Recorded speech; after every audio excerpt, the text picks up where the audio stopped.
Councilor Schauber. Yes, now that this is passed and council may or may not have a say in the rate increase, I'm asking if Ms. Welch, you could respond to my email I sent 2 weeks ago. That will give us valuable information. Have you received it? I haven't heard anything. Yes, I've received it along with Casey. Yes. And we work together. I've been working on this, but I have not forgotten your email. And I believe she's got most everything together. I just need to finish my portion and I will get it to you this week. Okay. So let's address night moves for a moment, okay? We're trying to lower the night move fare to match our other fare, right? So all our fare is across the board. As you know, there's going to be some changes coming for night moves. It is not a drunk bus, it's not a party bus, it is public transit in the evening. Has a cool, flashy name, it's pretty, but it is public transit. Anyone can use this bus. All we're doing is bringing the fare down to match our other fares, right? So you can ride on the bus with your pass and all of that. And any other, what's that? People use it to get to work. Yeah, people use it to get to work. You know, we get called often. Marion, Craig, Wait 365 just a Silver minute, Street. please, I'm not finished. Oh, I apologize, I thought you were. I also wanted to mention, Telly was talking about increasing our hours. We just finished a study, the TDP study, back at the end of June. And that study has shown us what we need to do, right? There's a lot of things in there. I'm happy to share it with everyone here. But one of the biggest things is we need to stay open later. And we're fully aware of that. But to do that, it costs money.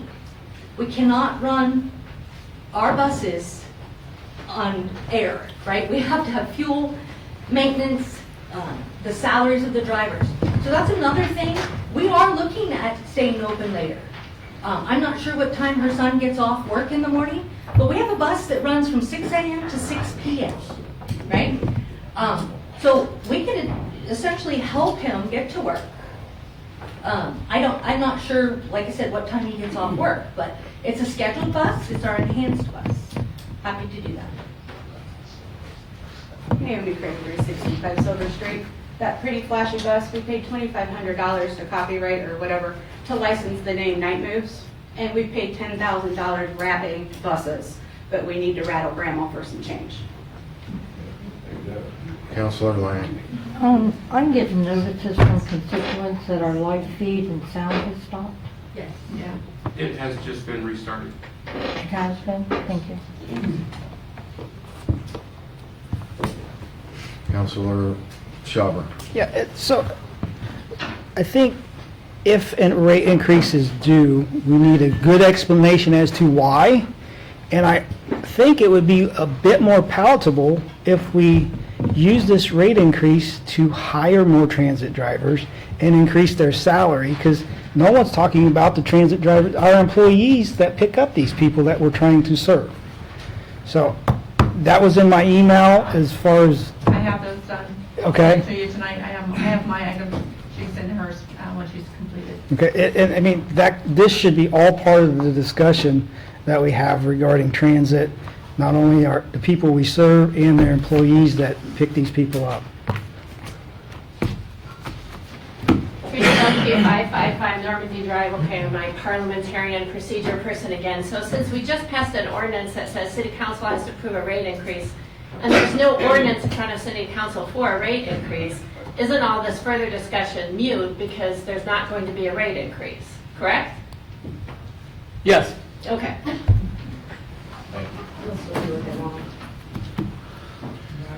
I'm going to go ahead and end the public discussion, and we're going to move on to our old business item number 1, ordinance 2025-058. Clerk, could you please read the ordinance? Yes, ordinance amending Chapter 11 Planning and Zoning Code, Title 9, General Use and Development Standards to add 1164 to regulate accessory solar energy systems as amended. Yes, so this came from zoning and annexation. I'm going to yield the floor to Councilor Prater at this time. Yes, this come out of the Zoning and Annexation Committee with a 3-0 recommendation to approve. This would be the third reading. We had a public hearing on the 23rd. This is about accessory use solar, which means that it would be like if you had a business and you wanted to power it with solar energy, that you could do that, but it wouldn't be, you could not add within the city limits solar power to power Pennsylvania, you know, so it's, and I think this is some good legislation in here. There's some good rules. Is there any comments on this or from council? Or this is the third reading. Councilor Barr. Make a motion to approve. So we have Councilor Barr, we have Councilor Barr with the first and Councilor Brady with the second. Yes. To adopt. So clerk, could you please take roll? Yes. Mr. Barr? Yes. Mr. Ratliff? Yes. Mr. Schauber? Yes. Ms. Lane? Yes. Mr. T. Smith? Yes. Mr. Prater? Yes. Mr. R. Smith? Yes. Mr. Rollins? No. Mr. Neff? Yes. The motion is, the ordinance is adopted, 8 to 1? 7 to 1. 7 to 1. 8 to 1, sir. 8 to 1. 8 to 1. My apologies. 8 to 1. 8 to 1. Ordinance is adopted, 8 to 1. Item number 2, ordinance number 2025-059. Clerk, could you please read? Ordinance redeclaring the City of Marion support for Can-Do in order to continue the economic prosperity of the greater Marion area and declaring an emergency. This ordinance came from Jobs and Economic Development. I'm going to yield the floor to Councilor R. Smith. Yes, after much discussion, we got this to council. Since then, at our last meeting, there were some items brought forward that needed more time. And I believe it was the mayor that brought those forward. So, Mr. Mayor, do you have anything that you'd like to say? As we had stated in the past, we were looking at a resolution to the Can-Do issue, and part of that resolution was to seek out the possibility of having an economic development director that would be hired by the city and the county, and that salary split jointly. We met with the executive Can-Do board last week. They approved that notion of moving forward on their side as the executive board to enter into a contract with the city and the county to provide an executive director, and they are taking it to their full board this Thursday. So my intention tonight would be to ask that this issue get postponed to a date certain. August 11th, I think, would be a council meeting 1 month from today. And that would allow time for that meeting to take place Thursday and see what their intentions will be after that, and then we could move forward from that point. Councilor Ratliff. Can you explain to us the intention of entering into an agreement with them for Can-Do to provide the economic director? So what, in talking with the Can-Do board and the law director, what the thought is that they would contract with the city to, for the city and the county to hire an executive director that would be paid for equally by the city and the county. Kind of like regional planning does. Regional planning answers to the city and the county, and this would be the same. The Can-Do board would stay in a capacity as they couldn't make hiring or firing decisions because that would be left to the city and the county. Does that explain? We would be paying Yes. Can-Do salary. So what do they have decisions over? I would say that they would still have decisions internally because they have land in their name, they have other things as far as a budget that's used for marketing and those kind of things within Can-Do. They have a part-time employee, which may remain. So they would be on the hook for paying for that part-time employee and still fundraising from local businesses to support that end of Can-Do. because the only support we would be providing, us and the county both, would be for the executive director position, the salary and benefit. So let's say this goes, and is the executive director, who do they work for at that point?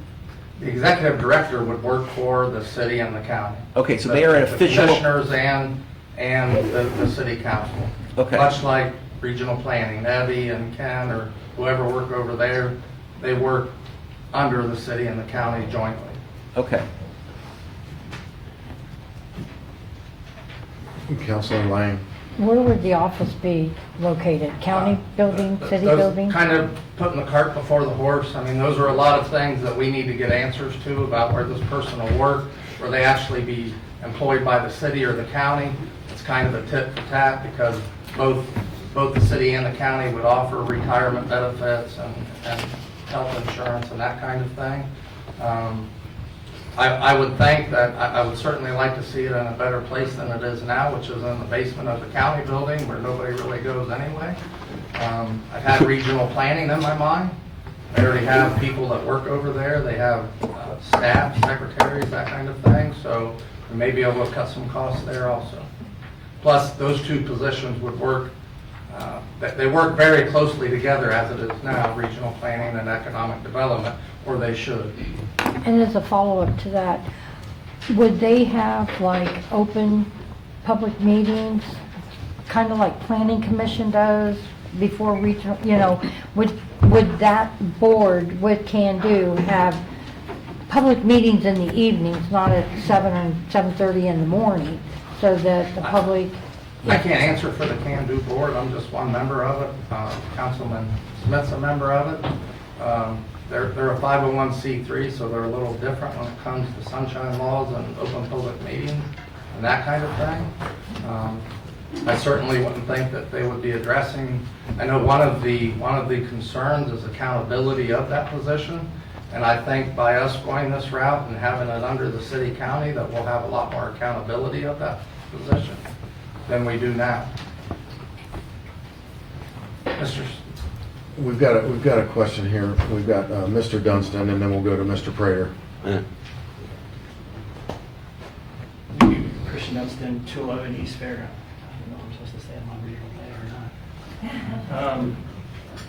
So the avenue that they've adopted, that they're going to take to full board to get voted on, is problematic for me only because there's current county elected officials who have said they want that job. So that's why it's problematic, is that they've already given them $50,000, they've already voted for their half. And then county officials come out and say, I want to step down because I want to do Can Do. That's problematic. That's Larry Householder problematic. I can guarantee you that's not going to happen. Okay. So, Put it into that. there you go. So it's just, I've answered a lot of calls about that. yeah, that one caught me off guard. That's not going to happen. My next question would be, if we know people who've applied, who should they get a hold of? Because they're very qualified. They do a very good job. But they have heard nothing. And they applied before the deadline, too. All of the applications went to Kevin Smith from the Can Do board. Okay. And I knew of about 4 or 5, and that was about it. And I know 2 were teachers and 2 were bankers. Yep. All righty. Thank you, guys. Councilor Prater. Yeah, I just want to say that I like the idea, but I would also like to see a restructuring, and this has been brought up to me by a lot of people, not a lot, but I've talked with people about this, restructuring of the Can Do board, either reducing the size or bringing more people into the board that have roots in Marion as far as building their own businesses from the bottom up, instead of like the head of a big health conglomerate or something. And that way we would have more input from people that have roots in Marion. There was a lot of discussion about that same topic also at the executive meeting, and in my opinion, 19 board members, it's hard to get anything done.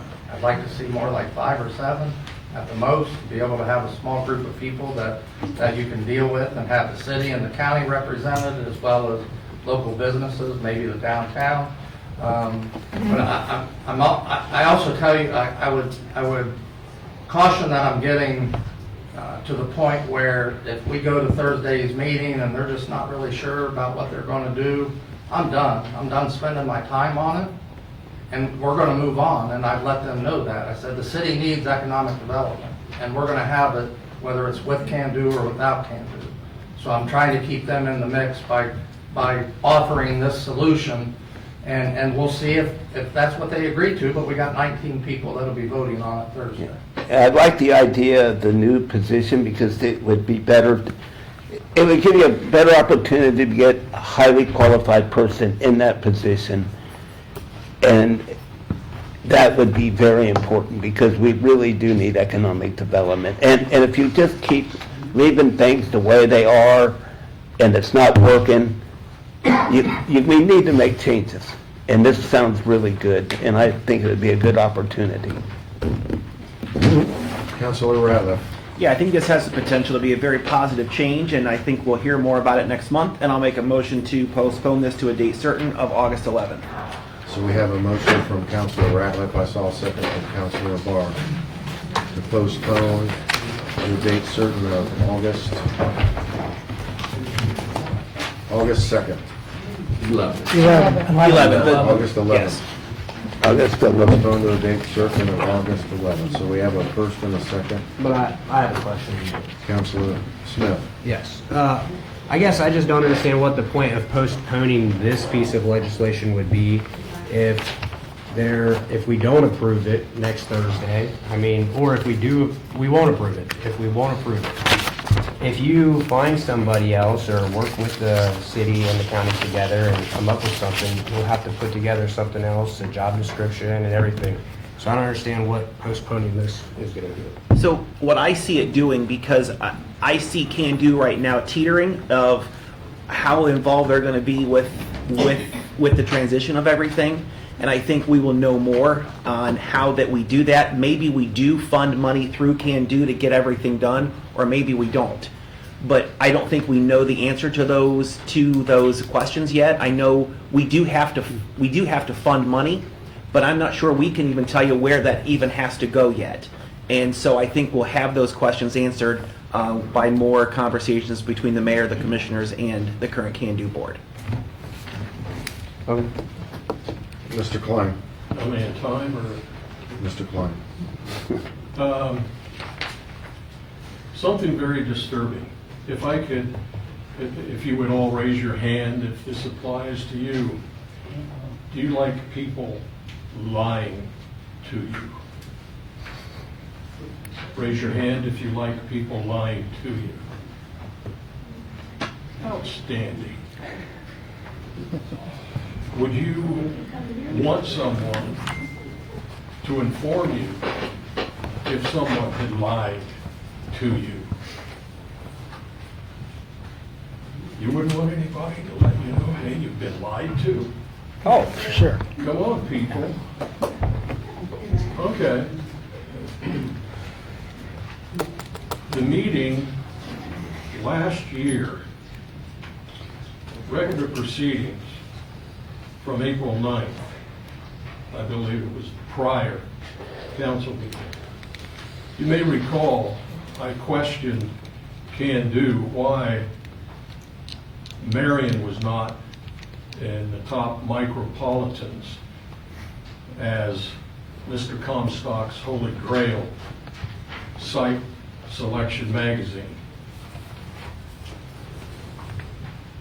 From those minutes, they're not listed in Site Selector magazine as a featured micropolitan community. They have been asked to do that, but there is a $15,000 fee associated with it. It quotes advertising. And they felt the money could be spent better. He follows Site Selector Guild. If I wouldn't have seen these minutes from the meeting, I would have never looked into this. I called Site Selector Magazine. They don't charge to be in the micropolitans in their listings. They have criteria for that. And that's having a project of over $1 million.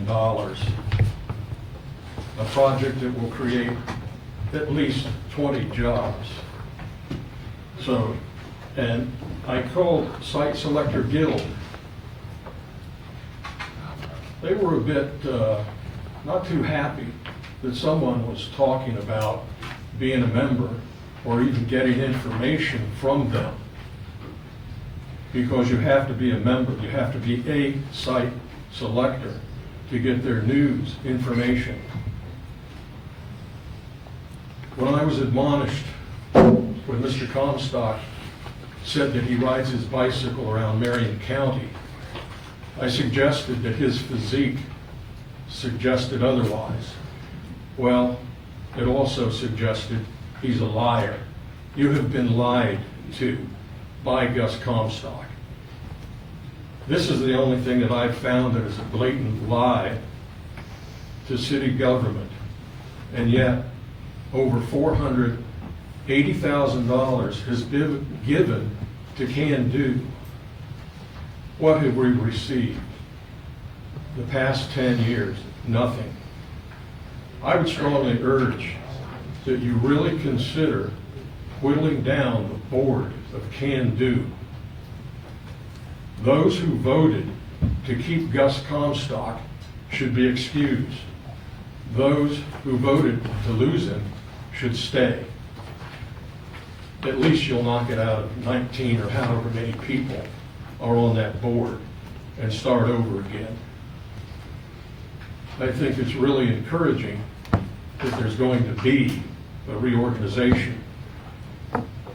It really needs it. It needs it badly.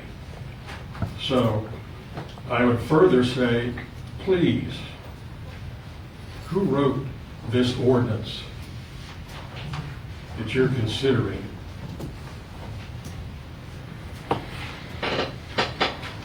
Anyone know who wrote the ordinance?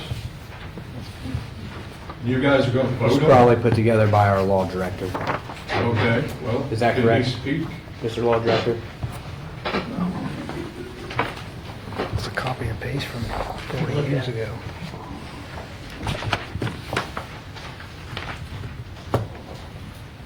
So the ordinance format was created in about approximately 1998 to 2004, sometime during that period when council was debating the last reorganization. So it's just been carried over time and time again for more than 2 decades. Well, I would think it's time we put together a new ordinance and got rid of this boilerplate. The ordinance redeclaring the City of Marion support for Can Do in order to continue, I would strike that. Foster economic growth of the greater Marion area and declaring an emergency. Further, in section 1, council directs and authorizes the mayor to ensure that the economic development organization, commonly referred to as Can Do, continue to receive support. Shall provide council with an annual report? No. What business worth its salt has annual reports? You have quarterly reports. You look at those quarterly reports and you look at your business plan and you adjust your business plan according to those quarterly reports. Can Do needs to be made accountable. They should not be given carte blanche for a whole year. They've already spent over $440,000 of the city's money in the past 10 years. What do we have to show for it? And, we need to change this. This boilerplate here, it's really pretentious. It needs to be rewritten. And I think anybody worth their salt knows what is it that makes good writing. It's rewriting and rewriting. I would encourage you to seriously take a look at this legislation, because the past 10 years, I think you'd agree, we have not had continued economic prosperity. Now is the time for change. And hopefully with the direction, we'll have change, and we'll have somebody that can get Marion into those top micropolitans and bring more awareness of what Marion has to offer for business and industry as well as the citizens. So it's encouraging where we're going, and hopefully we'll get there. Thank you. So we have a motion and a second on the floor to postpone to a certain date of August 12th, ordinance 2025 I said the date wrong again. August 11th of ordinance 2025-059. Clerk, would you please take roll? Yes. Mr. Barr? Yes. Mr. Ratliff? Yes. Mr. Schauber? Yes. Ms. Lang? Yes. Mr. T. Smith? No. Mr. Prater? Yes. Mr. R. Smith? Yes. Mr. Rollins? Yes. Mr. Neff? Yes. That motion is adopted 8-1. Item number 3, ordinance 2025-060. Ordinance to place on the ballot in November of 2025 the question of choosing a commission to frame a charter for the city of Marion and establishing the requirements for the election of members of the Charter Commission of the city of Marion and declaring an emergency. This ordinance has come through the Legislation and Codes Committee. Tonight is the third reading. Just last week on July 7th, we did have Gary Hunter speak to our committee evening and offer some suggestions of some changes we might want to make to the ordinance. So I will open this up to discussion. Tonight is the third reading.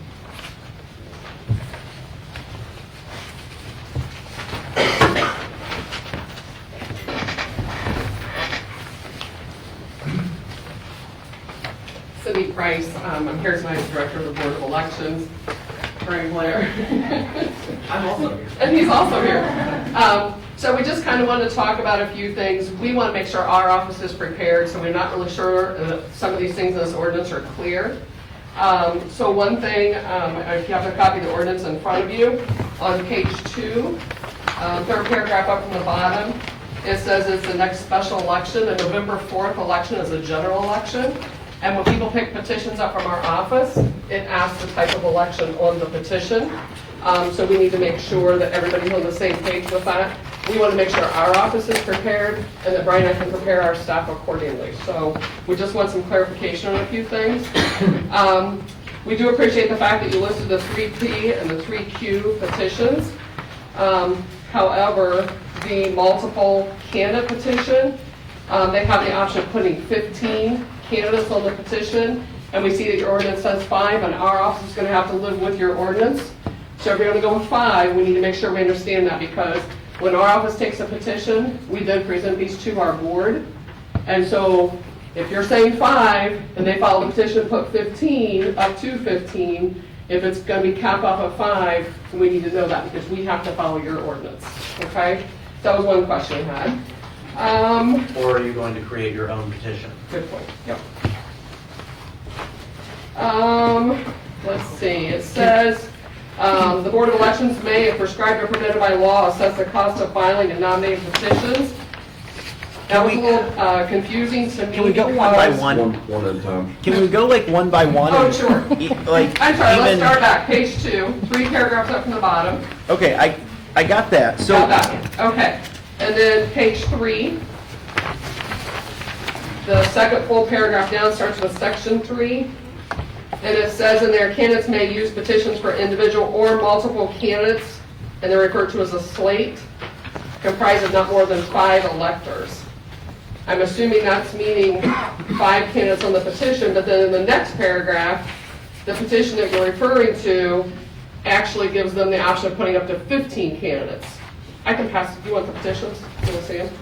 Would that help? Sure. So while you're passing those out, Sure. if we keep it a five-member slate, which I don't like the idea of a slate at all, 2 questions. How will that appear on the ballot? Will it be individuals? They will be individually listed on the ballot. There will be no slates of 5 candidates. Oh, yes, so when I go vote, With the equipment that we have, to have a slate of 5 candidates. Unless you want us to create a special ballot specifically for your... That sounds Which would be very expensive. so how would the math work then? So they would have, So basically what you're doing, if you use a slate of candidates, is you're only getting one group of signatures for those 5 or 15 or whatever you Okay. decide to do. You're using one group of signatures for all of those people. They either all pass or they all fail together. But if they go on They're the ballot... petitions. Yes. Yes. But if they go on the ballot, they're going on there individually. So you will have the option to vote for up to 15 people Okay. individually. And they would be listed just as any other candidates are for a position. So they would start out for the first precinct, they would be in alphabetical order. They would rotate per just like a precinct, normal just like election. any other Yeah. candidates. So basically the slate's only for the petition process and for campaigning, That's the basically. way we look at it. Well, we have to follow whatever ordinance you guys Right. give us, but that's where our confusion is also. Okay, so if we leave it at 5 per slate, they turn in a petition and they got 6 or more, that petition kicked out. That's going to be our board's decision, but if your ordinance is saying they cannot give more than 5, which you say there at section 3, Right. they're going to pull that petition that says, oh, I can list up to 15 people here. Yeah, they'll So see our that, board's going to have to follow your ordinance, which says 5. which says 5. But we're giving them a petition from the Secretary of State's office that gives them the option for 15. If they follow the petition, then you guys have to create your own petition for 5 people. Like, you can't use a petition for 15 And expect just because people, you guys say, oh, you can use this one for 5. It doesn't make sense. If there's 15 slots, then those people should be able to use the entire 15 slots. so can we ask you nicely to X out the bottom 10? We We will not going to tamper with a petition. So the next paragraph where you again, we have to follow whatever your ordinance says. You have 5 persons nor more than 30 persons. Any other petition, all of you that ran for office, they can never turn in more than 3 times. So that could be confusing to some of these people that are doing petitions. At the bottom of that paragraph, where it says the Board of Elections may, if prescribed or permitted by law, assess a cost of filing said nominating petitions. It's going to be difficult for our office to say, Twyla, you turned in a petition, so we're going to charge you X number of dollars, but then you're going to give us another list of possibly, according to the next paragraph, you can give us more people, and then how does our board charge those people? So that's going to be up to our board. If you guys don't designate anything in that spot, that's up to our board. So I don't know how that's going to be handled. Let's see. I was really confused the very last paragraph. Our deadline is August 6th at 4 p.m. Your ordinance is going to say August 4th at 4 p.m. But you have the right then to give us a list of petitions as of July 25th, which is prior to your August 4th deadline. So we didn't really understand that. And then you also make a comment down at the bottom of that paragraph. It says, council shall cause the clerk to file the nominations with the Board of Elections together with any other information required by the Board of Elections to cause the names of such nominees to be placed on the ballot at least 60 days before the election. And I've listened to your meeting, and I know he told you that, the 60 days. Our deadline, our board is certifying August. They are certifying on, well, I think Tuesday? Yeah, it's a Wednesday. A Wednesday. It's a Wednesday. And that would be the second Wednesday? That would be the third. The 13th. Yeah, because I think it's, the deadline's like August 18th. So 60 days, if somebody waits till 60 days, you guys are gonna cause a lot of overtime in our office, which again goes to money. And we try to be good stewards of our taxpayer money. Our UWCAVA deadline, which are all of our military ballots and overseas voters, we have to have those out 46 days before the election, which is September 19th. So if you don't give us anything, or you add information on September 5th, and we have to have ballots out on September 19th, it's a lot of steps to create a ballot. It is a lot. We have to create the ballot, we have to do logic and accuracy testing. There is a ton of work that goes into that. So the 60 days on that bottom of page 3 there, I didn't really understand that.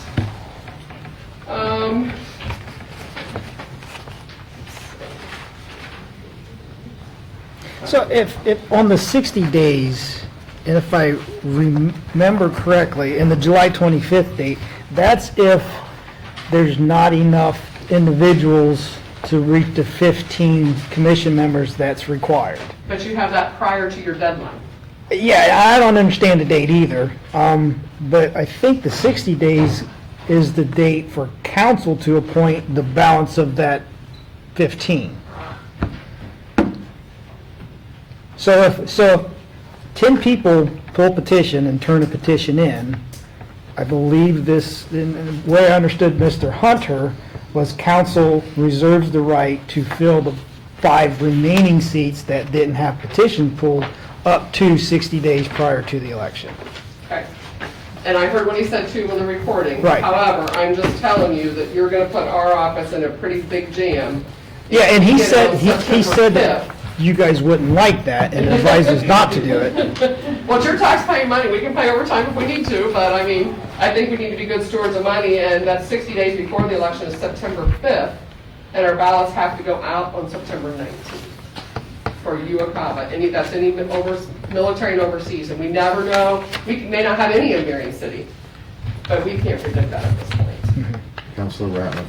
So I'm just going to throw this out maybe for discussion, but since we are starting to get into a time crunch, I believe, back against the wall type of an issue, and to remove any barriers where this is concerned, what do people feel about having a declaration of candidacy, similar to what you would do if you ran for Central Committee? We can't. You would have to create a petition. You guys have to come up with your ordinance and address that. We can't dictate to you what you should or shouldn't use. We just want to tell you what's available and what our concerns are. But you know what so there's no signatures needed for a declaration of candidacy. You would write the ordinance. So this is just an example. I know a couple of you have been asking, you guys have been asking how is it going to look on the ballot. But I know a couple of you have also gotten copies from us of the Questions and Issues Handbook. I know we've been asked about that for a couple of years. There's actually on page 300, there is a template if you want to see how that is laid out. So on page 300, you're going to see your top question. Shall a commission be chosen to frame a charter? And again, we would use your words from your ordinance. And then you'll see the candidates listed as part 2. So it's a 2-part question. So if number 1 does not receive the affirmative vote, then we're obviously not going to tabulate the candidates. So we just wanted to come tonight because we have to follow whatever your ordinance says. But when we've already had people stopping in our office and saying, I would like a petition, and we're like, we don't know what petition to give you. And so it's been a little confusing for people. And so we just need direction from you guys.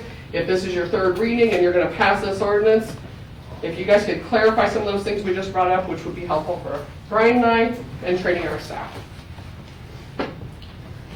Any questions you guys have of us? Teresa has been patiently waiting.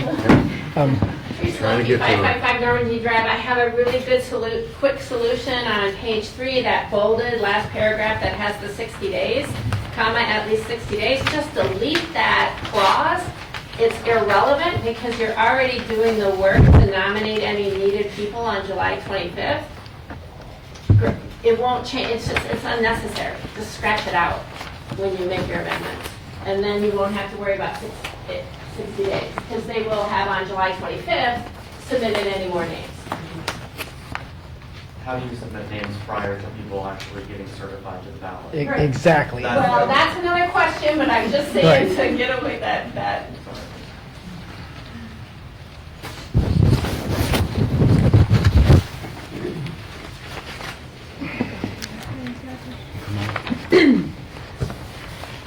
I don't think there's any good conscience we could do anything with this. I'm sorry, the 1350 will make the run. So I have a question for council. Do you guys realize that this is an amended ordinance in front of you? And did you guys amend it? Or how was that amended? Does it have to go back to first reading? So, if I may. Councilman Schauber. The Board of Elections, I believe, was citing the proposed amendments. A lot of the questions came from the proposed amendments. We have not voted on the amendments at all. What is before council is... Because I know you guys have both copies. Right, we have both copies, right. And believe that both copies may be on the only the one website? is the amended one, not the original. Oh, really? This is all we had to go by. So online is only the amended or proposed amendment? Now, that's not right at all. That should not be there because we haven't taken any actions. And we have to take action. And to answer your question, if it goes back to a first reading, yes, it does. Any amendment reverts it back to a first reading.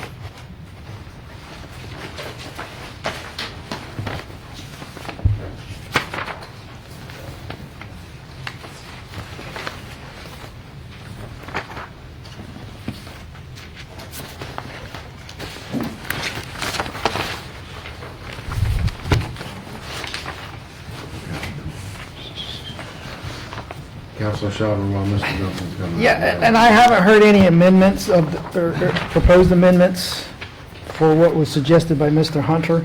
Sitting here with the questions raised and posed and what haven't been asked yet, in good conscience, I cannot vote on this tonight. There's no way. It's just too much to clear up. Not that I'm 100% against the charter, but we ran into this issue 2 years ago, and it died in committee, and for this very reason. We didn't have our ducks in a row. Christian Nelson, 211 East Fairmount. Councilman Ratliff made the suggestion of declaration of candidacy. And I think if you do that, I would be in favor if that's the way you would want your people, your 15 people to just go in, fill out the form that they're declaring themselves candidate. I think you open it up to the number of people you actually get. I think you open up the diversity. I think you have people who don't, that they want to do it, but their biggest fear is walking to get signatures. It just terrifies them. So if all you got to do is go into the office, sign a paper, and then on the ballot, I think you get a bigger diversity, a bigger section of the city actually building the charter. So that's all. Thank you.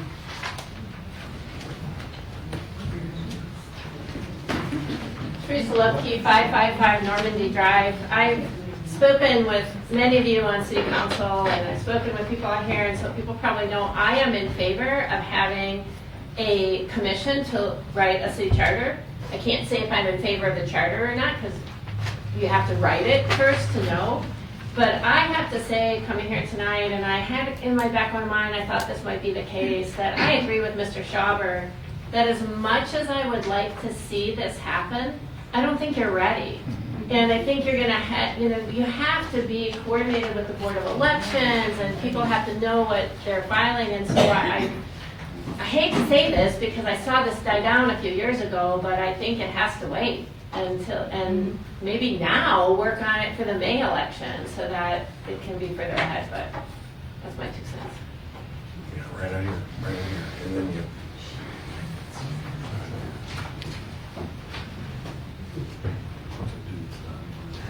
Sorry, names 160 Short. So the city charter revisions, so you're rewriting the charter, but who's holding the pen? That's really what we're at here. Under Article 18, Section 3 of the Ohio Constitution, you have full municipal powers, but power without equity is just bureaucracy. I think the gentleman was just talking about the diversity. So any new charter, I would suggest, must include racial justice provisions, indigenous land acknowledgement, community oversight mechanisms. And let's be clear, we're talking stewards. Stewards of the land must be part of any provision. You cannot build a future on stolen ground without inviting the original caretakers to the table. Anything less is erasure. We have to get back to acknowledging what has happened on this land, and we can't move forward with our children for the future if it's not acknowledged and corrected. Thank you.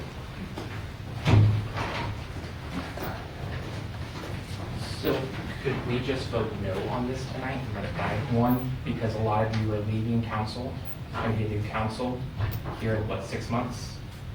So vote no. Let the new council, if they choose to bring it up again, bring it up. But we don't, it's a third reading, so does it die here? Or does it continue as old business? We're trying to work our way through that right now, Councilor Shelby. Yeah, so if we were to vote and it was rejected, the timeline is such that it would be impossible. And since it's already been before this term of council, usually you don't bring the same business back up again until a new term of council. So yes, the next term of council could and should bring it up, but I will point out, January 8th of 2024, myself and another council member added charter cities to Legislation and Codes Committee to have a discussion, to see what problems we have and what we can work with as a statutory city. And lo and behold, the next meeting, we were removed from those committees. So now we're in the place we're at now, where we were 2-3 years ago, not knowing where our head was or is, and we're no better than what we were before.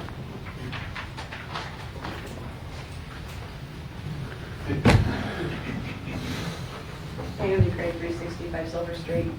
All the bold and all the red are changes. How can you vote yes to pass all of those changes? I know you're not discussing it yet, but how can you vote yes on all of those changes when most of the people in the room, well, I think most of the people in the room know it because they follow city council, but people sitting around don't know that. I mean, you go online and say you did want to follow city council. You go online and all you see is the new legislation. You don't even see the old legislation. You see it as if though it's already been amended. And there is a lot. This is a big, complex topic. I'm not against a charter city. I think we need one. I don't think we need it in this hurried fashion that we've done. We've definitely put the cart before the horse on this one. Now that we know more, maybe we should start over, try again, go at it next year. But I don't know how in good conscience legislators, we all complain about Washington D.C. and all this stuff they slide into bills and they don't read it, they change it in the cover of darkness and everything else. That's exactly what you're doing if you pass that bill, that ordinance.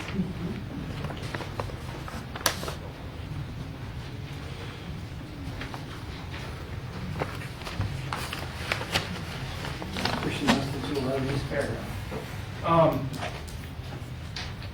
don't know if you haven't yet because you're just doing public comment, but you're going to discuss the potential changes that the Board of Elections have made and amend them prior to sending what's in front of you, correct?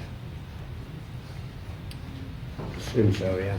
I think we're taking public conversation right now. And then after that, we're going to be like, well, this is what they said we should amend, we should talk about amending that, and let's talk about how we're going to do this, and that's going to be a conversation that happens tonight, correct?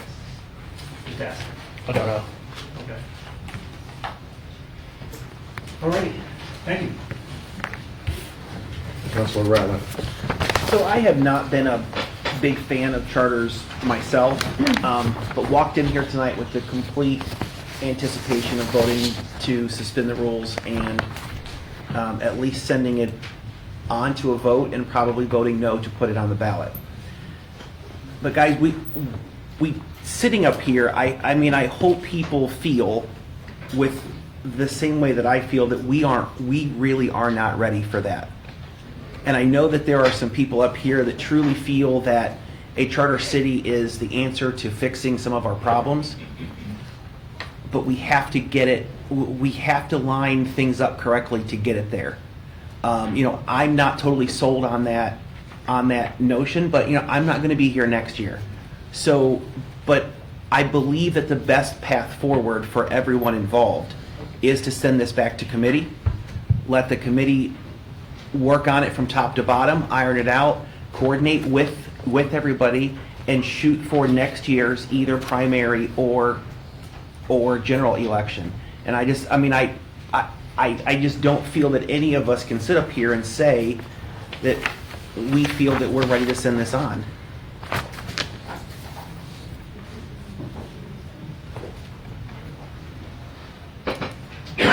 Cindy Price from the Board of Elections. My apologies, Jason or Ayers, when you were asking. I heard through the grapevine that this was the third reading tonight. I got online, so I guess I pulled off what was online. I thought that was your final amendment, so that was my fault. So no wonder I had you confused when I was going through it earlier. And that's a whole nother problem that we haven't informed people correctly. Yeah, so I apologize, but yes, I have the one that was online. Yeah, there's no need for an apology from you.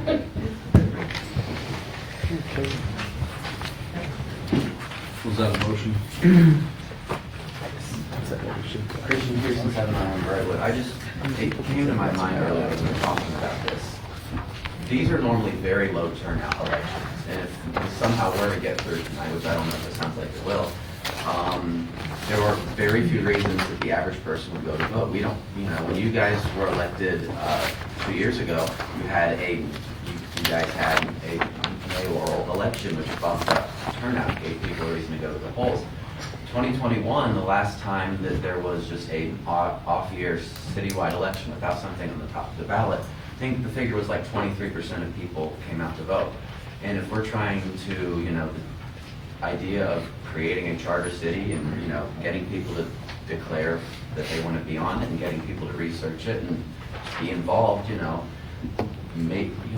just doesn't seem like an off-year election with nothing on the top of the ballot would be the best way to get people to come out. If, the timeline were to push it back to even next year's primary, you're going to have governor's races, you're going to have Senate race, you're going to have people, you're going to give them a reason to come out to vote. So, one thing that's important to remember on this, because I started out thinking the same exact thing, is that to adopt a charter, it takes 2 years in a row. And so when you have your municipal elections every other year, and then you have your gubernatorial and your presidential in those opposites, you are either going to have a low turnout to decide if you're going to have a charter or yes or no on what the proposed charter is. And there's really no way around having one of those two being on a low turnout municipal election. And honestly, at some point, the people need to get out and vote. We can't sit up here and say we can't put things on the ballot here and there because people won't vote. That's on the citizenry too. But you do have to choose. One of your two votes are going to be in an off-year election one way or the other. So I guess the thing to think about then would be, do you want to, when determining who has the pen, who has the power, is that the one that's more important to get people out for, or is it the finished product? I guess I don't know. And I guess it's for who's here next year and the years after, but it's just something that came to my mind, so thank you. Mrs. Fisher, please.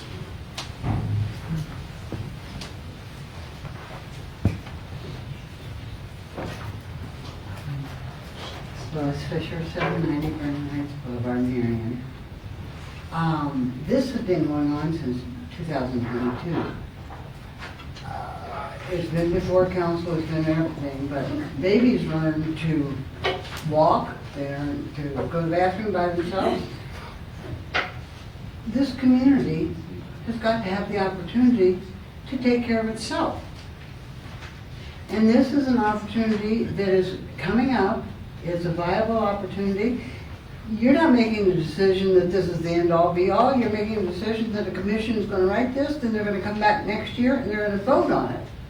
And there's a reason that this has come up again, and that is we have spent so much money on penalties. We don't know what the cost is. I couldn't even begin to tell you. I think it's in the millions, but I don't know. And I attend this regularly. But I'm saying, you know, if you keep putting it off and putting it off, yeah, put it off till somebody else's responsibility. Somebody else's responsibility. No, it isn't. This community deserves to have a right to make a choice. And that's all you're doing, is making a decision and making it right for this community, the entire community, that's had at least 3 years to study this. If in fact they had an issue, I've studied it, but have you seen this entire community sitting out in this audience before you? No, you haven't. So pass, you know, there's always going to be issues. You're never going to have a perfect scenario. But how are you going to change this? How are you going to correct the problem that this is supposedly going to address? And I'm hoping this will address it, because we have spent millions of dollars because we don't have proper accounting methods. We don't have the proper tools. And it isn't a matter, you're not ramming anything down anybody's throat. If they have a true interest, they can study this. They can get online, as I did, and go back to 2022 and look at the information that was set before council then. It is up to the individuals. It's up to us. You know, I can get up here and scream, yeah, but like I say, you know, a lot of things can be learned in 3 years. And if you have a true appetite for learning, and if you have a true appetite for the engagement in the city, then let's go forward and engage this community. Let them make the decision. You are not the end-all, be-all of all of this. It is the people that vote is the end-all and be-all. And if they say, screw this, then screw it. But you don't know what they're going to say because you haven't given anybody the opportunity to do that. Thank you very much.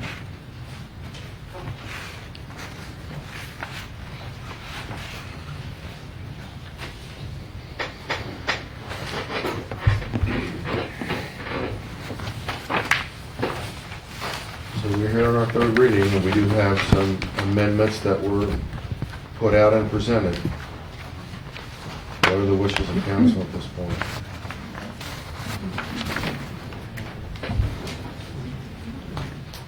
Councilor Smith. If I just may ask the Board of Elections, what parts of this, like, what needs amended? What exactly is the issue with the Board of Elections with what's in here? We only have your amended version with us, so.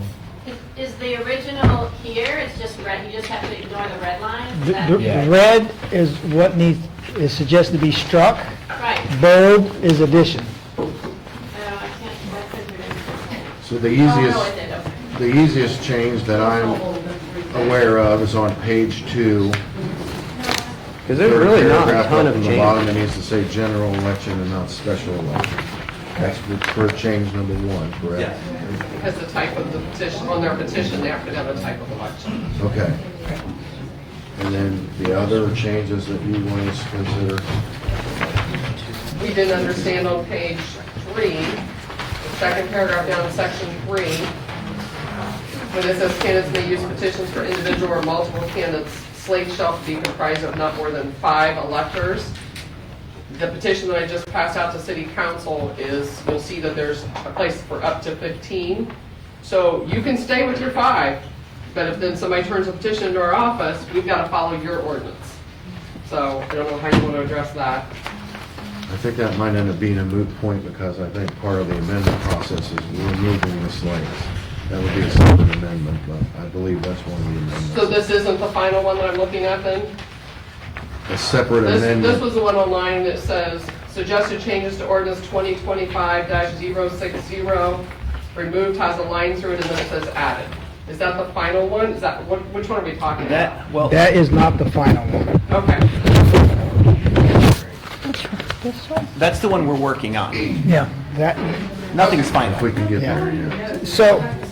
So what came out of committee is the official ordinance that we're discussing. This is the business that we're dealing with right here. Okay. And from what I understand, it did not get posted as a link on the online notification.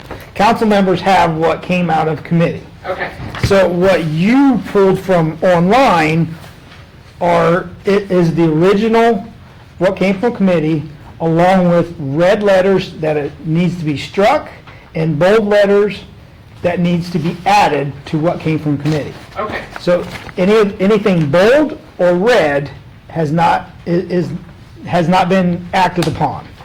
It takes a formal motion to amend to do any of these actions. Okay, well, the 5 electors is not in bold and it's not in red. Right. Okay. Yes. So you just want us to wait to get to the other ones then, or just wait Are to there ask other another things question? other than the slate? I'm glad you Other came. Problems with this, other than the slate? I'm question? sorry?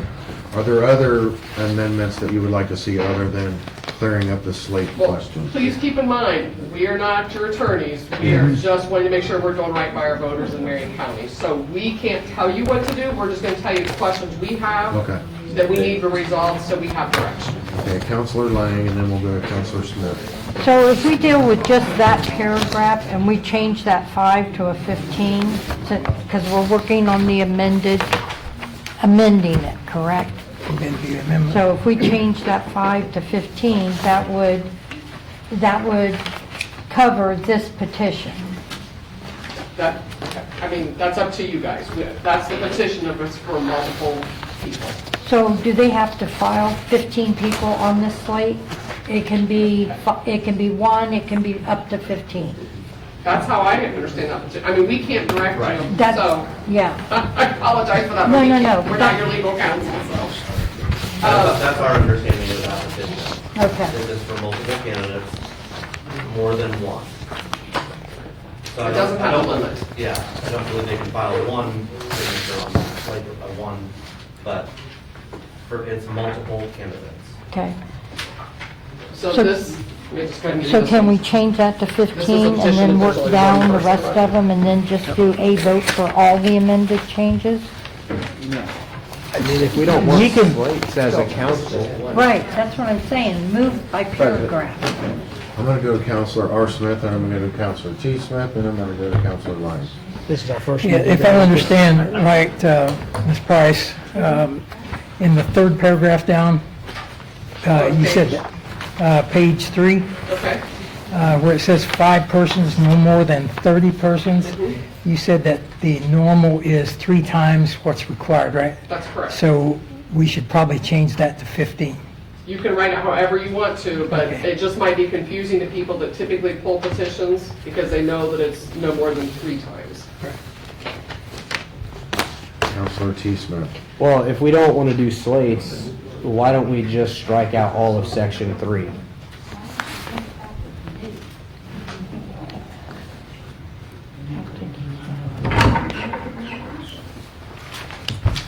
Is that a motion for an amendment, Counselor T. Smith? Sure, I'll make a motion, we strike all of section 3. On what page? On page 3. I don't think you can do we that. can do I don't that. think, That's the only one speaking of slates. Right, how about but the last sentence of that? it also sets forward how many Peti- signatures and that we would appoint after that. I mean, section 3 is a page and a half. Well, right now, there's a motion on the floor. If there isn't a Section second, 3 then is all it of dies. that. I don't see a second. I think we need to figure out what we want to strike out of here, section 3. I don't see a second. Section 3 is there. Counselor Shower. And just an effort to move this meeting along, I'm thinking this. There is that I section. will make the motion, or I move that we amend on page 1 of the suggested amendments, the first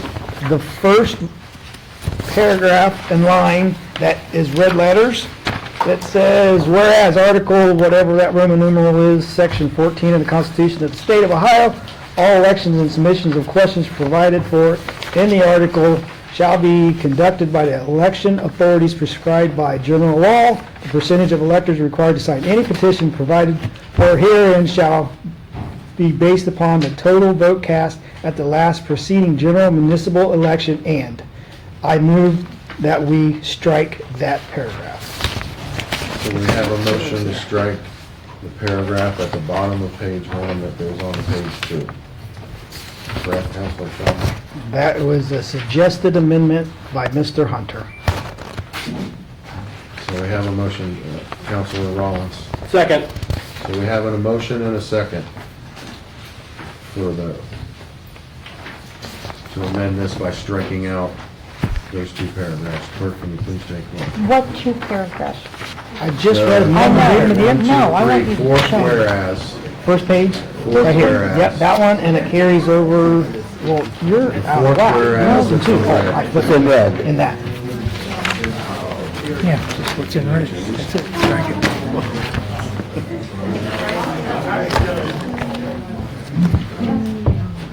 So we have a motion and a second to strike the fourth whereas. Jason, can you just make that motion for all the street? No, we gotta do it one at a Mr. Barr. Yes. Mr. Ratliff. Yes. Mr. Schauber. Yes. Ms. Lane. Yes.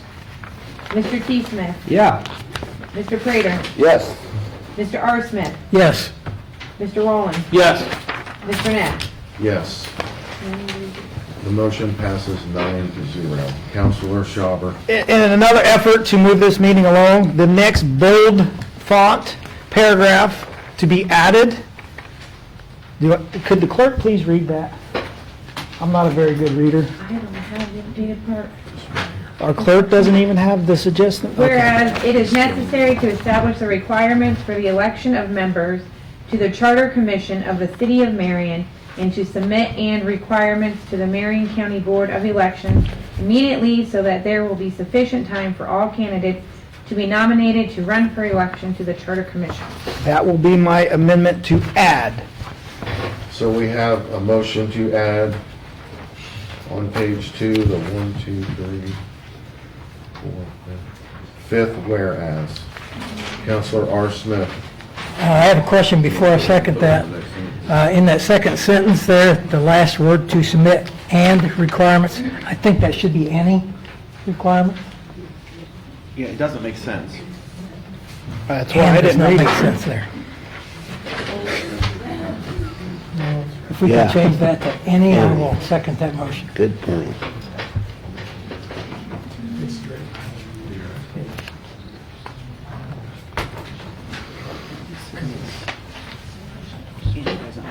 I can't find it, Councilor Smith. It's in that bold on page 2, Yeah. that first bold section. Last word, second sentence in that section. It's and, I believe that should be any. requirements. Instead of and, to submit requirements, we're removing and. And replace it with any. I think and is appropriate. The way my education teaches me how to read. It should be the.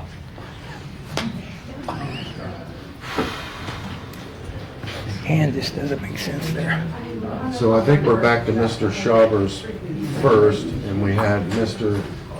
R. Smith with a second, but he clarified that with that change to the wording, to any. So I guess, do we have a second for Mr. R. Smith's? So are you saying that my motion died for lack of second and Mr. Smith Let's go back to wants your, to add strike and his amendment is to strike and replace it with any on a paragraph that's not even adopted? let's go back to Councilor Schauber's motion. Is there any wish to make a second to Councilor Schauber's motion? Councilor Prater. Yes. So we have a motion and a second.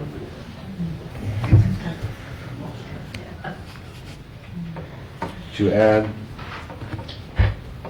this whereas that's in bold. Whereas it is necessary to establish requirements for the election of members of the Charter Commission to the City of Marion and submit requirements to the Marion County Board of Elections immediately so that there will be sufficient time for candidates to be nominated and run for election to the Charter Commission. Clerk, can you please take roll of the amendment? Yeah, yes. Mr. Barr? Yes. Mr. Ratliff? No. Mr. Schauber? Yes. Ms. Lang? Yes. Mr. T. Smith? Yes. Mr. Prater? Yes. Mr. R. Smith? No. Mr. Rowland? Yes. Mr. Nash? Yes, so we have 2 no and we have 7 yes. This was to add that whole paragraph. To amend to add this paragraph. Counselor Schauber. The next sentence that's bold is the enacting clause, I believe, so that's always bold in the ordinance. The next bolded line that needs to be added is this question shall be followed by the words yes and no. Or. We're not going to get into that discussion. That will be my amendment to add this question shall be followed by the words yes and no. That is on page 2. So we have an amendment. Counselor R. Smith. I'd like to go back to the previous one before we go to the... There's a motion on the floor, point of order. No second. We're going to stay with the Counselor Rollins. Second.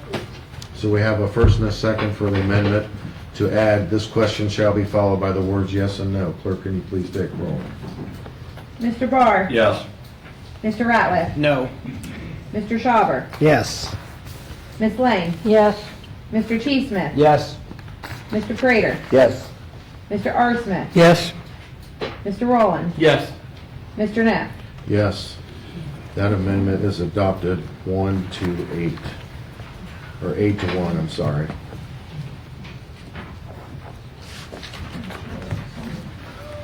Counselor Ratliff. I'm just going to say this is absurd governing. We are going to sit here and go through this and make 25 changes and then pass it tonight. And it's this to me is the most absurd way anybody could ever govern. And I will make a motion to send this back to committee. I will second that.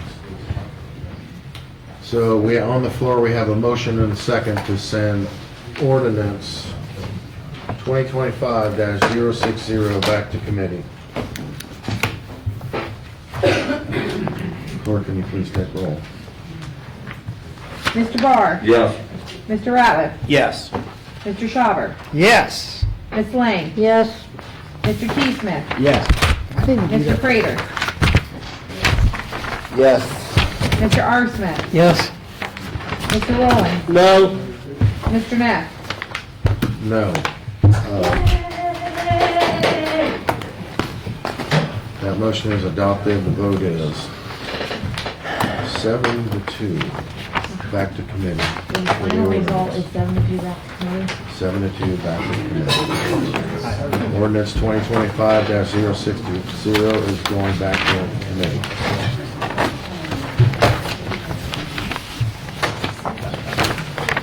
Can I say thank you to the Board of Elections for coming? We appreciate it. Thank you.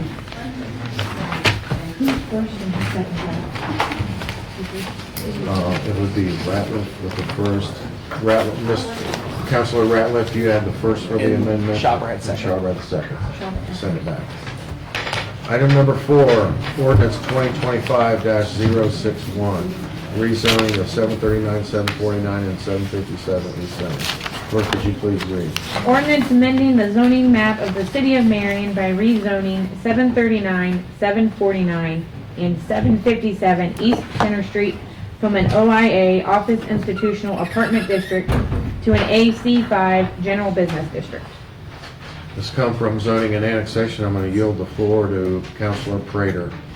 Yeah, this came out of the Zoning and Annexation Committee with 2-0 recommendation to approve. This is the third reading, and tonight, I guess that we're going to have a public hearing. This is about the people that wouldn't put a tattoo parlor in there, and it was set up to rezone it to allow them No. to do so. No. That was 777. Okay, 777, yeah. But we have a public hearing on this tonight. So it is 8:24. I'm going to open the public hearing.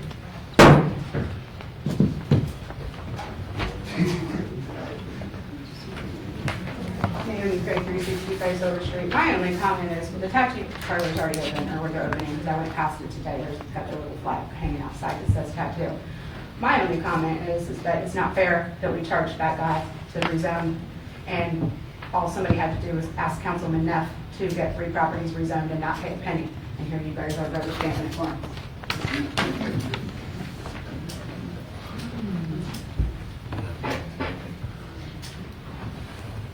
Did we not? Any more public refund comment them? at this point? I thought there was discussion of refunds. Councilor Smith. I'm just curious, has anybody reached out to the owner of 777 to see if they would like their money back, or is that something that we can do? Can we give them their money back? Yeah, he wants it back. Can someone write this man a check? No? Councilor Ratliff. Let's send that to Clerk Pollock to do, and we can discuss that with him when he comes back after his training. I agree. I mean, I've said it before. I don't know exactly how that this got here. I thought it was regional planning that actually did this block, and so what really happened? There was one person that wanted a change of zoning. And then I believe it was regional planning that said really it should be this whole block and not just this one house. And so I agree with that. I just also agree that the person who originally applied should get their money back for their application, since we are deeming it necessary or good for the whole block and not just for the one house. Councilor Prater. Yeah, I also agree with that. I do believe that they should be refunded their application fee, since these other people were rezoned in that matter. I do agree with what Mr. Ratliff said. Councilor T. Smith. I'll make a motion to approve. We have to close the We haven't closed the public Yeah. meeting yet. Any other public comments now? I appreciate your ambition. No, sorry. We're going to close the public meeting, 8:26 p.m.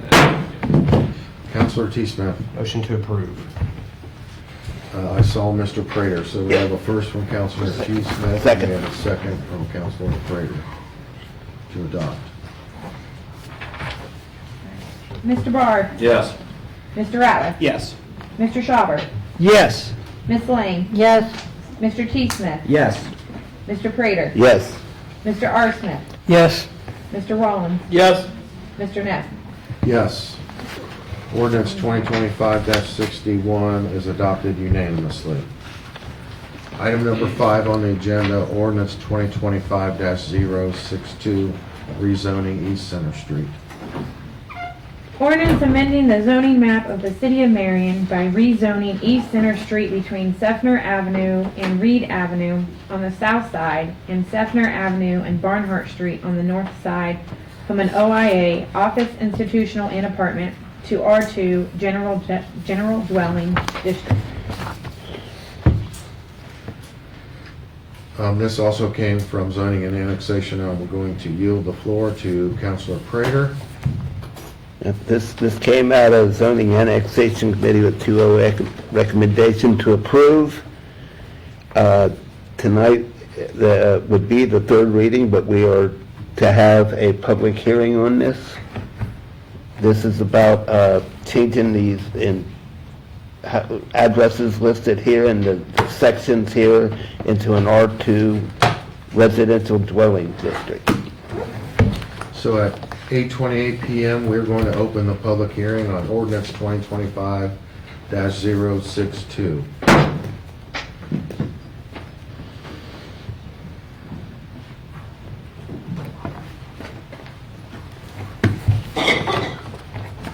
Marion Fuentes and Marion Perez, representing Ministerio de Servicios El Shaddai at 908 East Center Street.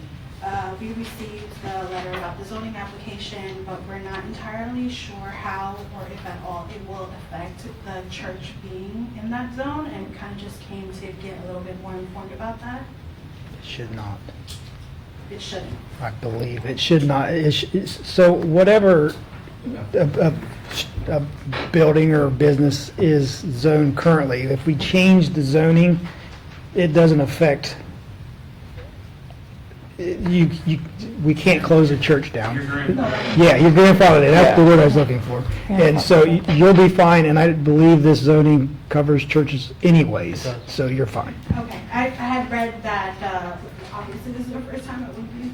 You're fine. We had done like very minimal research. We just got this letter like Wednesday, so I just read it yesterday.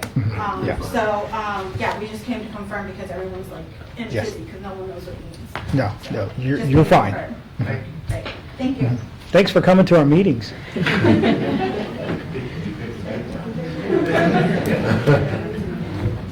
Any more public comment? Councilor Prater? I wanted to make a motion to approve. Yeah, I want to do Councilor Ratliff first. Sorry.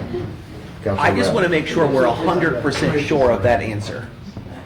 I personally am 100% sure, but I would look to Evelyn. Evelyn has or left the law building. director. Is Evelyn here? She left earlier. She I bailed. believe any church is a permitted principal use in an R2, in my mind.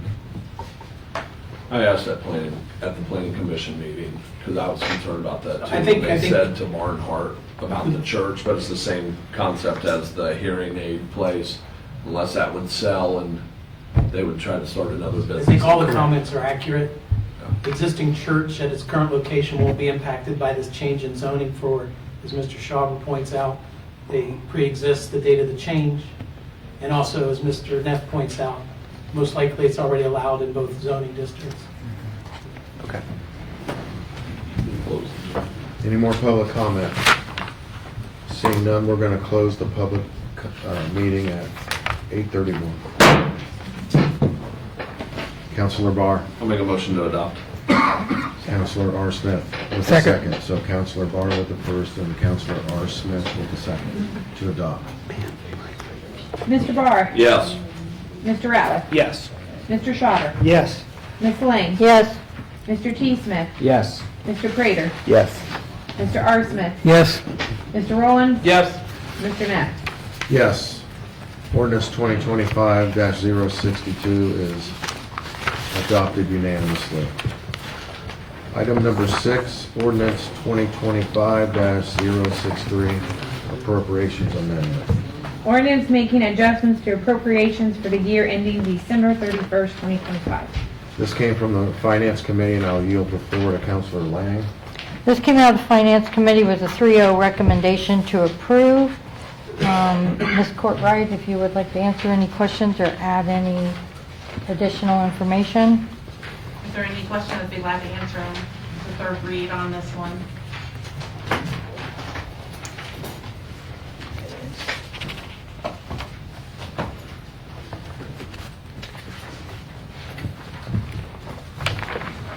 Councilor Barr. Motion to approve. Councilor Lang with the second. Yes. Second, yes? Yes. So we have a first from Councilor Barr, a second from Councilor Lang. Mr. Barr? Yes. Mr. Ratliff? Yes. Mr. Schauber? Yes. Ms. Lang? Yes. Mr. T. Smith? Yes. Mr. Prater? Yes. Mr. R. Smith? Yes. Mr. Rowland? Yes. Mr. Neff? Yes. I'm getting myself confused now. We just do item number 7, yes. No, that was item 6. That was 6. I flipped my paper. Yeah, that's good. So that was item 6. We're still in old business. Ordinance 2025-063 That's what we just did. We're on to 7. is adopted Okay. unanimously. Yes. Item number 7, resolution 2025-013, tax budget resolution. Resolution approving and adopting the tax budget of the City of Marion, Ohio for the year ending December 31st, 2025. This came from the Finance Committee. I will defer to Councilor Lang. First off, in the title, the agenda is wrong. It is not 2025. It's year ending December 31st, 2026. The resolution to adopt the tax budget for the City of Marion. This is a budget that we are required to submit to the county to get our portion of the property taxes. Tonight is the third read for that. If there's any questions, Ms. McGinnis? can answer that? Counselor Ratliff? I'd say we'll change a lot between now and the end of the year, and I will make a motion to adopt this. I saw Counselor R. Smith with the second. That's just clerical. Counselor Schauber. Yes, I'll go ahead. So I don't remember ever seeing a copy of the budget that we're sending over. Usually we see it.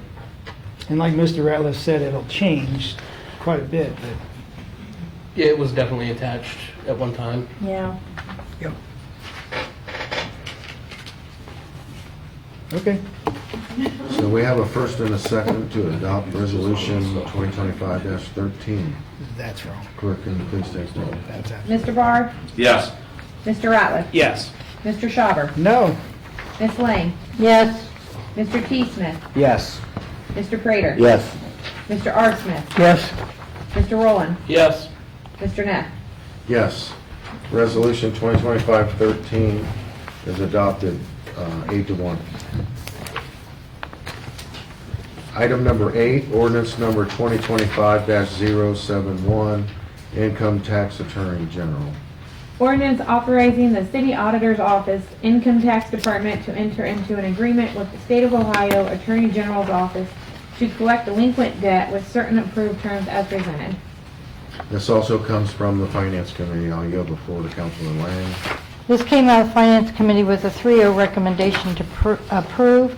The Income Tax Department is asking that the Attorney General's office serve as our collector for delinquent debt for income tax that is owed the city. It's not going to cost the city anything to have them do that, and the Attorney General will add an additional 10% to any uncollected debt to the debtor, and we will get 100% and they'll get the 10% for the collection fee on that. If there's any questions, I believe we have Yes, I did want to let everyone know that our tax administrator, Tracy Icorn, is here to answer any questions. Okay, thank you. Councilor Schauber. And I don't want to put anyone on the spot, but how up to date are we on our reviewing of income tax returns? Our income tax returns, everyone that we have in our office is currently up to date. Up to date. So there's no lag or backlog anymore? We don't have any backlog. Okay. Thank you. And I'll add one more thing, that tonight is the second read on this.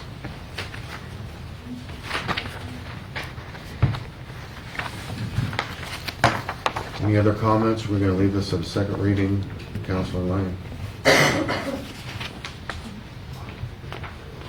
Marion, 365 Silver Street. Why not just suspend the rules on this one? You guys will suspend the rules for everything else. This is one that makes sense. Suspend the rules.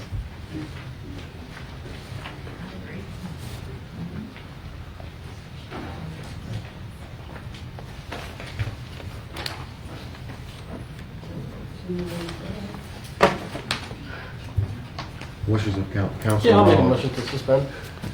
So we have a motion to suspend. Councilor Lang. I'll second. We have a motion and a second to suspend the rules. Clerk, could you please take? Rollins was first and Lang was second. And that's the motion to suspend the rules. Motion to suspend the 3 readings. Mr. Barr? Yes. Mr. Ratliff? Yes. Mr. Schauber? No. Ms. Lang? Yes. Mr. T. Smith? Yes. Mr. Prater? Yes. Mr. R. Smith? Yes. Mr. Rowland? Yes. Mr. Neff? Yes. The rules are hereby suspended 8-1. Councilor Rollins. Motion to adopt. And I saw Councilor Smith. Second. R. Smith with a second. Rollins, yes. Mr. Barr? Yes. Mr. Ratliff? Yes. Mr. Schauber? Yes. Ms. Lang? Yes. Mr. T. Smith? Yes. Mr. Prater? Yes. Mr. R. Smith? Yes. Mr. Rowland? Yes. Mr. Neff? Yes. Ordinance 2025-071 is adopted unanimously. On to new business, item number 9, ordinance 2025-045, designation of deposits. Ordinance designating depositories of public monies of the city of Marion and declaring an emergency. I thought you guys killed. Point of order. If my recollection, I know my memory fails me because I'm riddled with ADD, but didn't this get killed in committee? Or is it still in committee? I thought we were informed to reject it, to vote it down. Okay, that was the motion then, to send it to, you're right, to council to vote it down. Correct. That was the intent from Finance Committee, was to send this forward to be rejected so that it can be rewritten and sent back to Finance Committee. Okay. Councilor T. Smith. Make a motion to approve.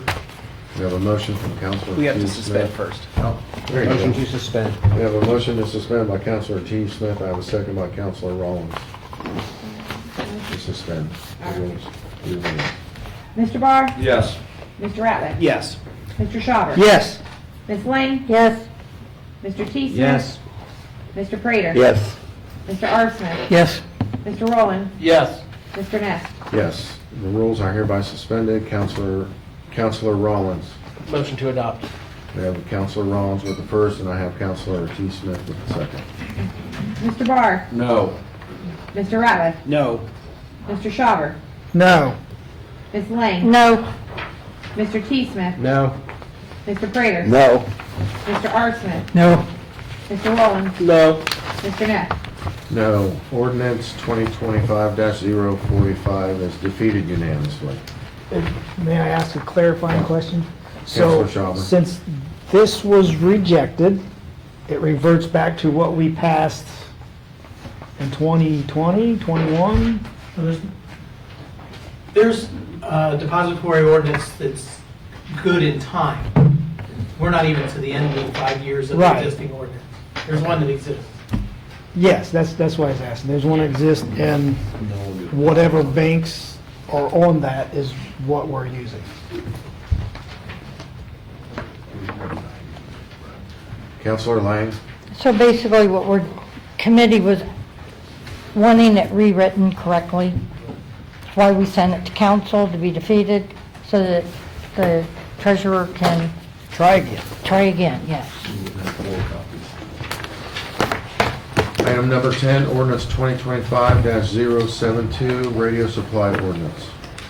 Ordinance making an additional appropriation within the fire fund for the year ending December 31st, 2025, accounting for monies received from insurance proceeds. This also came from the Finance Committee. I'll yield the floor to Councilor Lang. This came out of Finance Committee with a 3-0 recommendation to approve.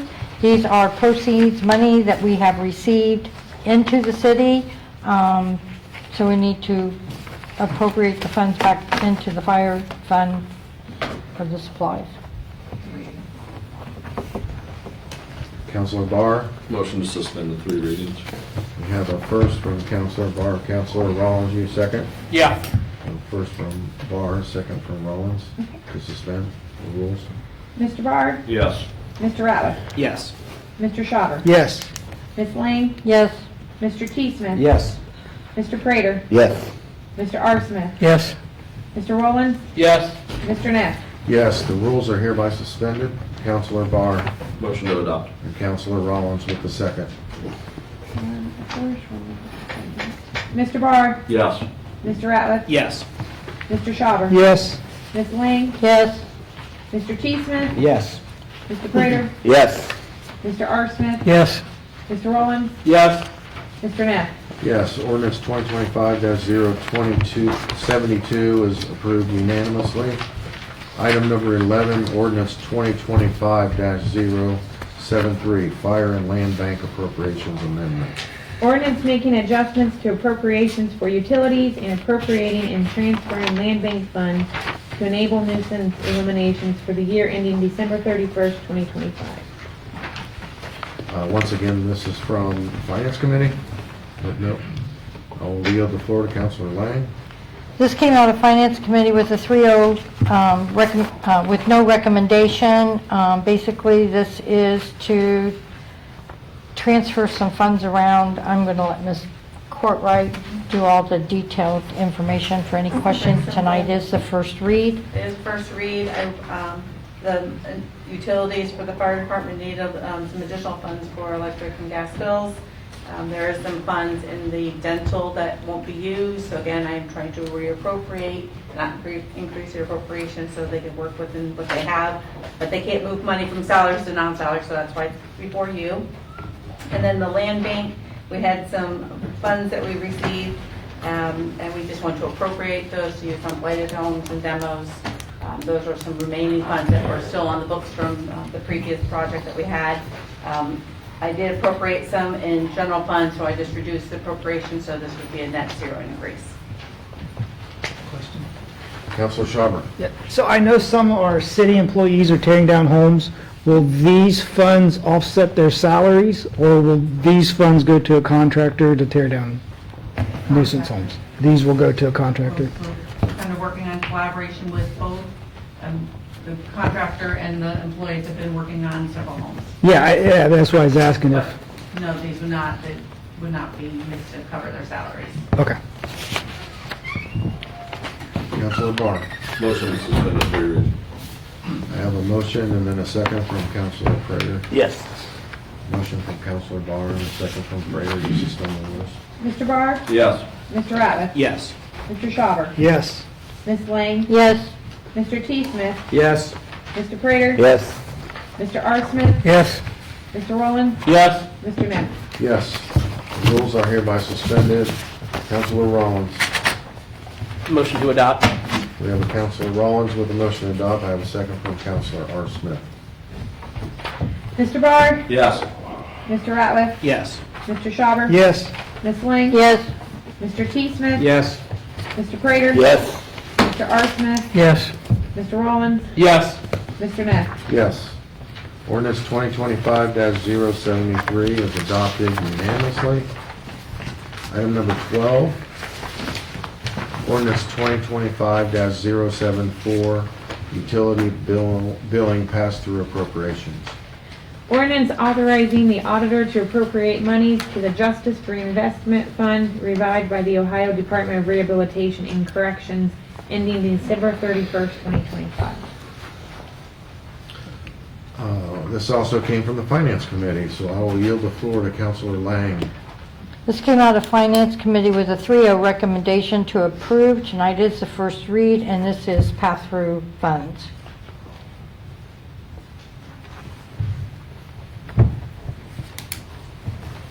Counselor Barr. Motion to suspend the 3 readings. We have a motion from Counselor Barr to suspend the 3 readings and a second from Counselor R. Smith. Mr. Barr? Yes. Mr. Ratliff? Yes. Mr. Schauber? Yes. Ms. Lang? Yes. Mr. T. Smith? Yes. Mr. Prater? Yes. Mr. R. Smith? Yes. Mr. Rowland? Yes. Mr. Neff? Yes, the rules are hereby suspended. Counselor Rollins. Motion to adopt. Counselor Rollins with a motion and a second by Counselor Prater. Yeah. I got a question. Okay. We have a question here, Counselor Schauber. So it says whereas a payment, this was one customer's payment that was recorded incorrectly, that's either Yeah, 40,000? it was a commercial account, not a residential account. Okay. So when it came in, it looked like our collections that we get from the state for our utility collections that we get from that, and it actually belonged to utility billing. So they put it to the pass-through account, so we are at a revenue expense, so it's washed out, and then the revenue is reclassified in the utility billing area. But it was not a residential property. Okay, and the So customer was it was not customer. affected whatsoever or given late notices or No, it was, missed payments? it was a payment received. It was It was a revenue payment that was received. paid to us. I understand And we that. recorded it So the city wrong- recorded it in our in- system incorrectly? correct. And my And then question we- is, did the customer receive any feedback that No, missed they payment? didn't. Okay, No. that's my concern. Oh, yeah, absolutely not. So we have a motion and a second on the floor to adopt ordinance 2025-74. Mr. Barr? Yes. Mr. Ratliff? Yes. Mr. Schauber, Yes. Ms. Lang, Yes. Mr. T. Smith, Yes. Mr. Prater, Yes. Mr. R. Smith, Yes. Mr. Rollins, Yes. Mr. Neff. Yes. Ordinance 2025-074 is adopted unanimously. Item number 13, ordinance 2025-075, Strongtown County donation appropriation. Ordinance accepting monies and appropriating same for use in the Strongest Town celebration for the year ending December 31st, 2025. Once again, the Finance Committee brought this to council, so I will yield the floor to Councilor Lang. This came out of Finance Committee with a 3-0 recommendation to approve. It is funds that we received from Marion County to go towards the Strongtown celebration.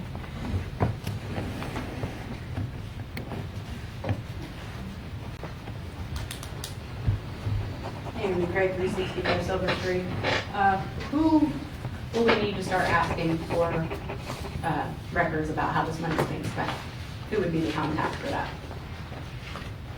Somebody's writing the checks for the party, so where should I ask for the, It would be the city, the same. so ask Ms. McGinnis' office? Okay. I didn't know, because they said there was a committee, I didn't know how we were. But it's flowing through the general fund, so you can send to either one of them. Okay, so you guys will have, okay. And you guys answered record requests, so I'll get the information.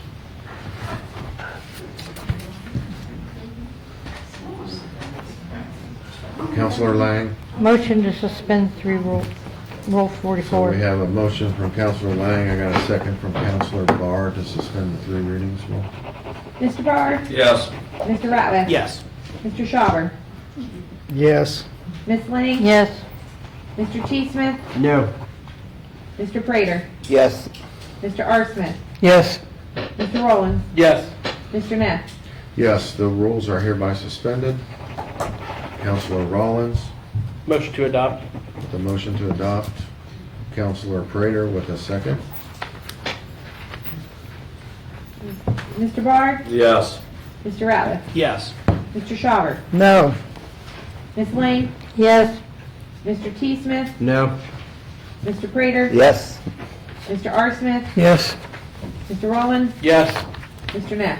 Yes, the ordinance is adopted 7-2. Moving on to matters not on the agenda. I'm going to kick things off on matters not on the agenda, but be short about it. If you haven't really noticed, the person sitting beside me is not Clerk Pollock, it's Brittany Bear, and she has done a tremendous job up here tonight, and I just want to thank her. She's, I'm pretty slow on the draw, and she's like right on it. So thank you so much for being here tonight and doing a tremendous job taking care of our meeting tonight. So thank you very much. It's much appreciated. Any matters not on the agenda?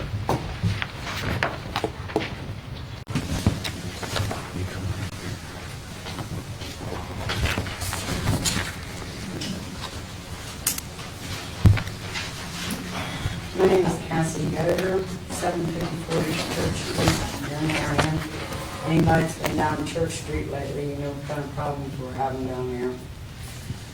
Not problems, but we're redoing the roads, the sidewalks, all that area for the water company. Well, at my house, I've got 2 huge pine trees in my front yard. I was there when I bought the house over 25 years ago. I asked them not to dig in front of the house with the sidewalk like that because they was going to be digging up the roots. They'd have to take the trees down, which is fine, take the trees down. I don't want them falling and hurting somebody or doing a lot of damage. I can't afford to take the trees down. I'm on disability. No, they wouldn't take the trees down. I did have one of the city councils here come down, he took pictures of the trees. They said that the trees would not die. They took roots up out of the trees that big. They're not going to tell me them trees are not going to die because one of them is dead. There was no pine needles that come out on it. No pine cones has come out on it, and it's also turning brown. The other one is leaning.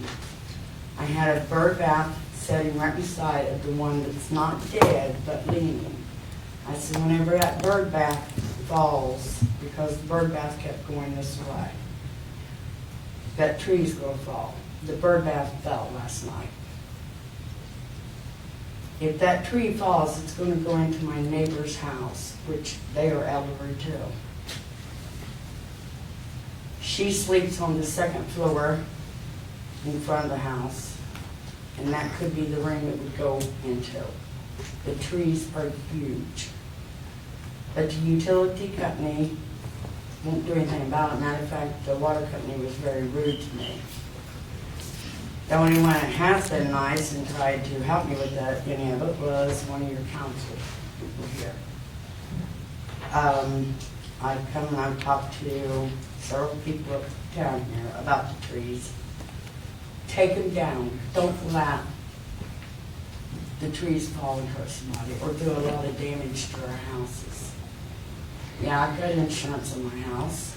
It'll probably cover the lady's house next door, but it's not going to cover her life or my life or someone else's life.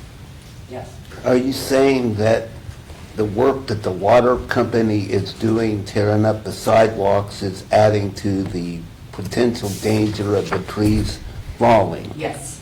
That if it was untouched, the trees might hold and The stand? trees would hold and stand. But you're saying that due to the work that the water company's doing, digging that up, because I've seen people have their trees fall. One fell into my basketball pole once, but that's what would cause that. Yes, that's what has caused the one tree to die.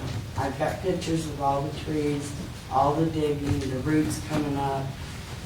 Yes, that is why the trees is dead and one is leaning. Yes. And I know I had some trees trimmed and it cost a ton of money. Just to cut down a tree is expensive. Yes, very expensive. But I don't want to see somebody get hurt. And I think the water company should step up and pay for the trees to be took out. I understand your concern. Councilor Ratliff. So typically when there is a road project, like a paving or sidewalk, the place comes in and does a video of every property. And I don't know if that's the same case on utilities or not, if they do a major project there. But I would ask that the engineer coordinate with her and get some hopeful answers for her. And then while she was talking, and this isn't totally on point, but it is at the same time. At one point, we had a lot of discussions on this council, and we've taken a lot of trees in this city down. And there used to be a dangerous tree line item, and I haven't. Now that I think about it, I've not heard us talk about that line item for There's quite. tree removal. Okay. It's in the general fund budget. Okay, and, because, we used to, I want to say $18,000 we used to put in there. Okay. Well, and then we got a lot of grant money a few years ago, then we did a lot of good with that, with that money, but, we may have to utilize some of that here if we can't get any other answer. I'm going to go to Councilor Shaver, and then I'll go to Councilor Arsenault. So I've had a lot of luck getting these types of situations taken care of. The most recent one, I believe it was Darius Street, where the gas utility was dug beside the tree. Initially, the gas company says we're not going to do anything because they don't want to spend any money. But with constant conversation, I eventually got the gas company to come in and take the tree down. So whatever our contact is with the water company, they're the contractors there, they're the responsible party to take care of that tree. They caused the damage, they have to fix the damage, and whether it's removing it or whatever. So hopefully our law director or someone will reach out to the water company. I'll make sure that. We'll have the safety director and the engineer work on her issue and see if we can't get it resolved. Yeah, so it can be done, and I don't think we should resort to our hazardous tree money first. We should have the responsible party take care of it. If worse comes to worse, for sure, because those trees are 70 foot tall, and they're, I think the base 30-foot or 30-inch diameter, so they're decent pines. So, and I'll go out tomorrow afternoon and take a look at them myself. I'll- 754 It's on my way home. We have Counselor R. Smith and then Counselor Rollins. Yes, Councilor Schauber covered a little bit of what I was going to ask, but I was going to ask if the city should happen to remove the trees, would it be possible that we could bill the water company, Aqua? That's there's always issues that we work with a utility company when they're doing a project like that. We'll start out with them to try to resolve the problem, and if it ends up falling back to us, then I think we take some kind of legal action with the law director to try to recoup our money for that. Counselor Schauber. Aqua's been pretty helpful when we get with them to take care of things like this, so I'd be surprised if they don't take care of it for us. When did we have a conversation? A few months ago, May, April? So I sent out an email to everyone discussing her problem. I don't know who she talked with at City Hall, but this is the first any of us has heard This about. first time. I met her in the lobby of City Hall, and she was very upset with And I it. had just come from upstairs. I'm just saying, it's the first Yeah. time any of us have heard about it. So- I've not gotten an email from you about That's it. the I've first not I talked to her about Okay. it. Well, I'll resend the emails because it has pictures of status of life, full green needles, so. Yeah, I don't recall any of that either, so. Thank you. Well, as our engineer said, yeah, we do have a good relationship with Aqua, and we can get it rectified. I sure would appreciate it, because I don't want the fight. I really don't. Absolutely. Thank you. Thank you for coming up. We're still on matters not on the agenda from the administration or council. I have one Please. item. Last week, we were talking about the budget performance report that was that's being turned in. And I know that the auditor used to do that, but before I came, so I'm just wondering, as we're transitioning, that we maybe have the budget director or my replacement do that, so that way that's being turned in about the same time the budget transfer form. We're already running that with that, so the report's gonna come at the same time. So just wanted to put that out there as an option to keep that moving forward.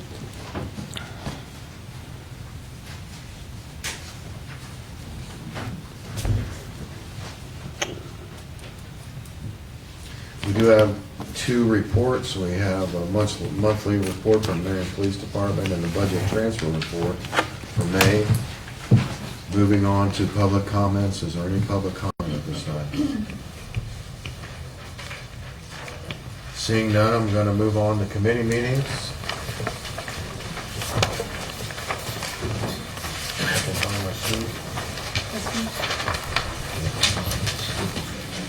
Airport lands and buildings, Ms. Lang. At this time, we have nothing. Jobs and Economic Development, R. Smith. Nothing at this time?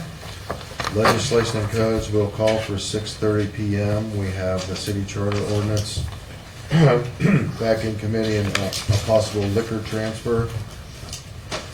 Municipal parks, services, and recreation. Nothing at this time. Public utilities, Mr. Ratliff. Just to double check with the law director, we're nothing with Aqua at this point still, Nothing right? new. There's no written notification which is required that's been received. Okay, then nothing at this time. Regional planning, Mr. T. Smith. The fourth Wednesday in the Prospect Room at 7 PM, over at the county building. Streets and sewers, Councilor Barr. Nothing at this time. How about the traffic commission, Councilor Barr? Nothing at this time. Zoning and annexation, Councilor Prater. Nothing at this time. Finance committee, Councilor Lang. Old business, reports and legislation. I've had the 3 ordinances I've sent, the 3 ordinances that have come through for Okay. adjustments. So 6:35 for finance. 6:35. Seeing nothing else, we're adjourned. 9:04. Wow. You did it, Greg. Thank you. I'm sorry, I wasn't listening. I figured 9.